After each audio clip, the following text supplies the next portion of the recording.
இது மகன். இதான் எல்லாருக்கும் சொந்தம். எத்தனை மாளிகை வச்சிருந்தாங்க.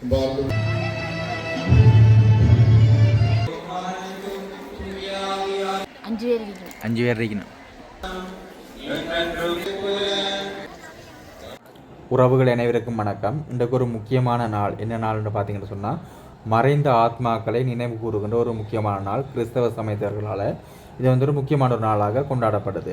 இப்போ நானும் ரூபினாம் சித்தியும் வந்திருக்கிறோம். யாழ்ப்பாணத்தில் இருக்கிற ஒரு முக்கியமான ஒரு இடம். அந்த காணொலியை உங்களுக்கு பதிவு செய்து உங்களோட பகிர்ந்து கொள்ள போகிறேன். இந்த இடத்த நான் முக்கியமாக காணொலியாக பதிவு செய்யக்கூடாதுன்னு கூட சில பேர் சொல்லியிருந்தவை. இருந்தாலும் நான் எங்களுக்கு ஒரு ஞாபகமாக இருக்கட்டும் என்று சொல்லித்தான் நான் இதை காணொலியாகவே பதிவேற்றம் செய்கிறேன். யாருமே தவறாக நினைச்சு கொள்ள வேண்டாம். இந்த இடம் நான் ஃபஸ்ட் டைம் வந்திருக்கிறேன். இதுக்கு முன்னாடி வரையில் ரூபினா சித்தியும் ஏற்கனவே வந்திருப்பார்கள். ஆனால் நான் இது முதல் முறையாக தான் இந்த இடத்துக்கு வந்திருக்கிறேன். ஒரு புதிய அனுபவமாக இருந்தது.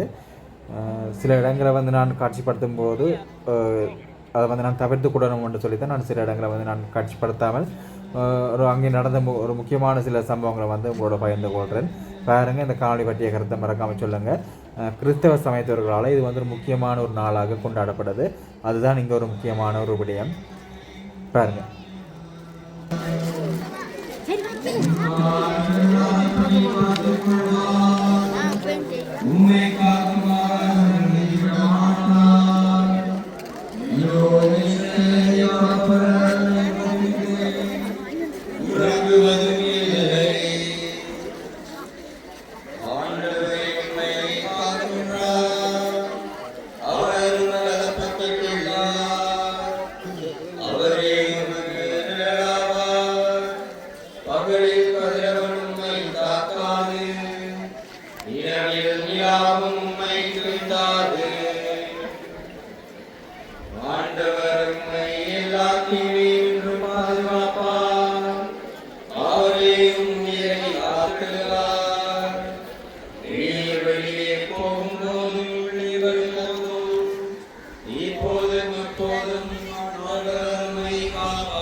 குற்றங்களை மனதில் கொண்டிருந்தால் யார்தான் நிலைத்து நிற்க முடியும்?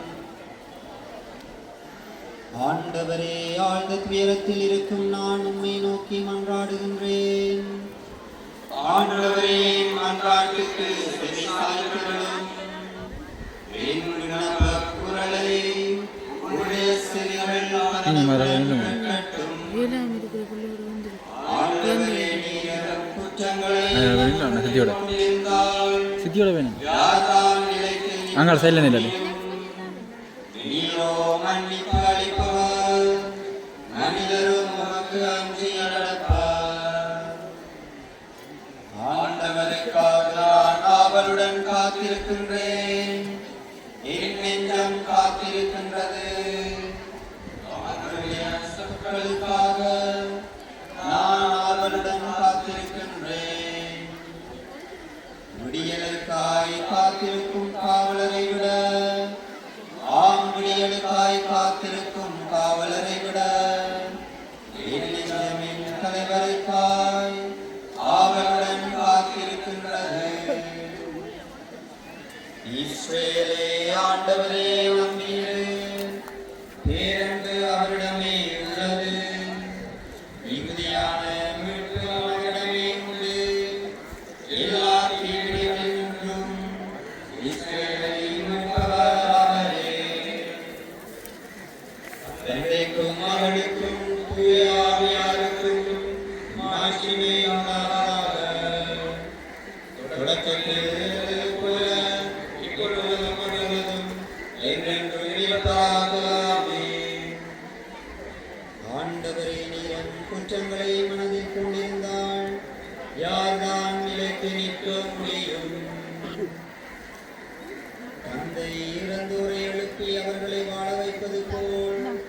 மகனும் தாம் விரும்பியவர்களை வாழ வைக்கின்றார். கடவுள் வடிவில் விளங்கிய அவர் கடவுளுக்கு இணையாயிருக்கும் நிலையை கனிந்து பற்றிக் கொண்டிருக்க ஒன்றாக கருதவில்லை. ஆனால் தம்மையே வறுமையாக்கி அடிமையின் வடிவை ஏற்று மனிதருக்கு ஒப்பானார். மனிதரில் தோன்றி சாவை ஏற்கும் அளவுக்கு, அதுவும் சிலுவை சாவை ஏற்கும் அளவுக்கு கீழ்ப்படிந்து தம்மையே தாழ்த்திக் கொண்டார். எனவே கடவுளும் அவரை மிகவே உயர்த்தி எப்பெயருக்கும் மேலான பெயரை அவருக்கு அருளினார். ஆகவே இயேசுவின் பெயருக்கு விண்ணவர் மன்னவர் உலகோர் அனைவரும் மண்டியிடுவர். தந்தையாம் கடவுளின் ஆட்சிக்காக இயேசு கிறிஸ்து ஆண்டவர் என எல்லா நாவுமே அறிக்கையிடும். தந்தைக்கும் மகனுக்கும் தூய ஆவியாருக்கும் மாட்சிமை உண்டாவதாக. தொடக்கத்தில் இருந்தது போல இப்பொழுதும் எப்பொழுதும் என்றென்றும் இருப்பதாக. ஆமென். தந்தையே, இறந்தோரை எழுப்பி அவர்களை வாழ வைத்தது போல் மகனும் தாம் விரும்பியவர்களை வாழ வைக்கின்றார். வெற்றி கிடைத்தது. சாவே உன் வெற்றியை எத்தனை பேர் இருக்கீங்க சொல்லுமா? அப்பா அம்மா, அம்மாப்பா, அக்கா, அண்ணா, இன்னொரு அப்பா அம்மா, 5 பேர் இருக்கணும். 5 பேர் இருக்கணும். இது எங்கட எங்கண்ட இதான் எல்லாருக்கும் சொந்தம். எத்தனை மாளிகை வச்சிருந்தாங்க. அன்பார்ந்தவர்களே, இன்றைய தின இந்த மறுவாழ்வு முற்றுமாக்கிய அண்ணா 2010 செத்து, அனைத்தும் பயன்படுத்துகிற இந்த அக்கா மறுவாழ்வு 87, காலை மரியம்மான்றது எங்கட அப்பம்மா, அவ 2000 மாணவர்கள் அம்மாப்பா 84, இன்னொரு அப்பம்மா 2013. ஒவ்வொரு வருஷம் பாருங்க. நான் இந்த வருஷம் தான் வந்து கல்யாணம். அவர்களுக்கு உதவிய பல பங்குகளில் இருந்து வந்து உதவி செய்தவர்கள், துப்புரவு செய்ய வந்தவர்களுக்கு நன்றியை தெரிவித்துக் கொள்கிறோம். இன்றைய அஞ்சலி துண்டுகள், பிரசுரங்கள், பிந்தினவை எல்லாம் அங்கே கொட்டப்பட்டு வாசல் மிக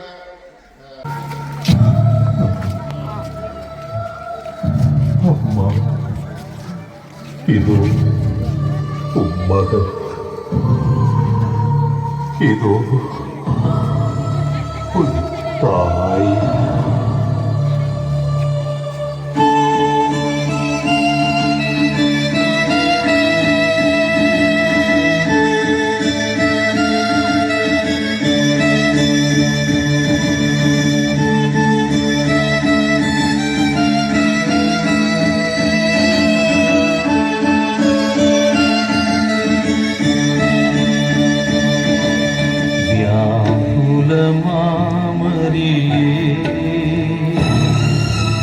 யாகத்தின் மாதாவே,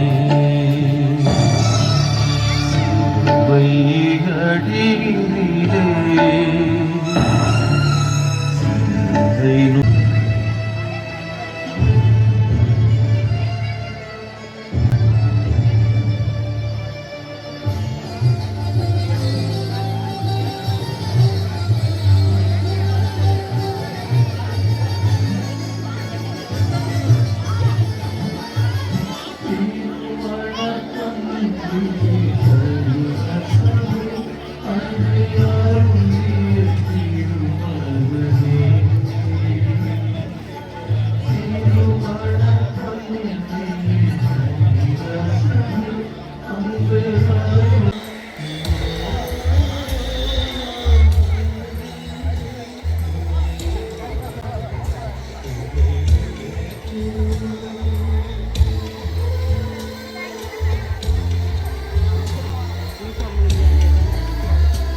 எங்களோட கவிச்ச ஃப்ரெண்ட் ஒரு ஆள் வந்து பார்த்துட்டு போகிறா தேடிக்கொண்டு இப்போ வந்து ரெண்டு பார்த்துட்டு போகிறாள் அவளோட நல்ல மாதிரி அவன் கொஞ்சம் தொப்பில் இருக்கா அவன் கிடக்க தேடி இங்கே வந்தாள் ஏன் அழுகிறேன்